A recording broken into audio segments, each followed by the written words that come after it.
Imagine a single painting shattering expectations and fetching a jaw-dropping $236.4 million. That's the electrifying drama unfolding in the art world right now. But here's where it gets controversial. Is this astronomical sum a testament to artistic genius, or does it highlight the outrageous inequalities in who gets to own beauty? Stick around as we dive into the story of Gustav Klimt's masterpiece, and you might just find yourself questioning the true value of creativity. Let's break this down for those new to the art scene. Gustav Klimt, an Austrian artist from the early 20th century, is famous for his ornate, gold-infused paintings that blend sensuality with symbolism, think swirling patterns, and bold colors that capture human emotion in ways that still captivate us today. His work Portrait of Elisabeth Lederer, a 6-foot-tall masterpiece created between 1914 and 1916, depicts a young heiress and daughter of Klimt's supporters, elegantly wrapped in a flowing Chinese robe.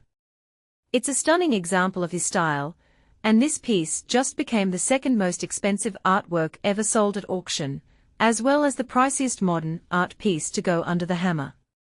The auction took place on a thrilling Tuesday night at Sotheby's in New York, where 6 determined bidders clashed for a full 20 minutes before the hammer fell.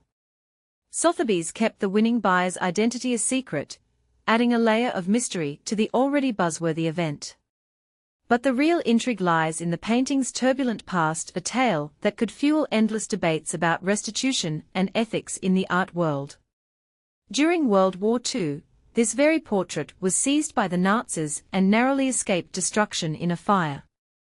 After the war, in 1948, it was restored to Elisabeth's brother, Erich Lederer.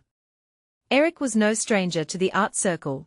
He often posed for works by Klimt's close friend and fellow artist Egon Schiele, whose raw, expressive drawings complemented Klimt's more decorative approach. Erich held onto the painting for decades, finally parting with it in 1983, just 2 years before his passing. That's when the story took a turn toward high society. In 1985, the portrait entered the personal collection of Leonard A., Lauder, heir to the Estée Lauder cosmetics empire.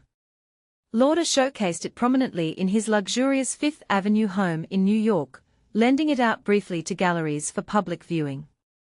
He passed away in June at the remarkable age of 92. Art historian Emily Braun, who advised Lauder on his treasures for nearly 40 years, shared with CNN that this Klimt was the crown jewel of his holdings. She recalled how Lauder would dine at a small round table right beside the painting whenever he was home, a charming anecdote that paints a picture of how deeply art can intertwine with everyday life. What's even more fascinating is that this is one of only 2 full-length portraits by Klimt that remain in private ownership.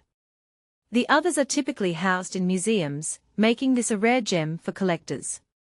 Experts had predicted the painting might fetch over $150 million, but it blew past that, accounting for more than 40% of the entire $575.5 million haul from Lauder's collection that night, a testament to its magnetic pull. This sale also establishes a new benchmark for Klimt's works at auction, eclipsing the $108 million record set in 2023 by his painting Lady with a Fan. To put it in perspective, think of art as an investment that's often as volatile as the stock market, where provenance, rarity, and historical twists can skyrocket a piece's worth. And this isn't Klimt's only blockbuster. Back in 2006, Lauder's brother Ronald shelled out $135 million in a private deal, bypassing the public auction frenzy, for Klimt's iconic portrait of Adele Bloch-Bauer, better known as Woman in Gold, which, fun fact, inspired a hit movie about art restitution. Of course, no discussion of record-breaking art sales would be complete without mentioning the all-time champ, Leonardo da Vinci's Salvator Mundi, which sold at auction in 2017 for a mind-boggling $450.3 million. Yet, here's the part most people miss. While these prices dazzle, they also spark heated debates.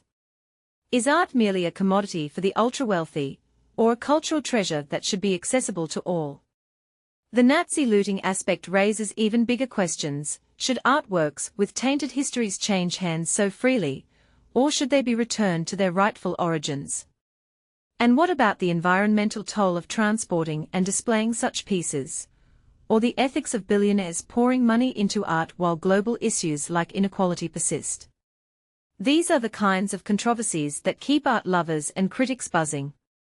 So, what do you think? Are these sky-high prices a celebration of human creativity, or a sign of a broken system? Do you side with collectors who argue art is a safe haven for wealth, or do you believe it should be democratized for everyone to enjoy? Share your takes in the comments. I'd love to hear your perspective, and keep the conversation going.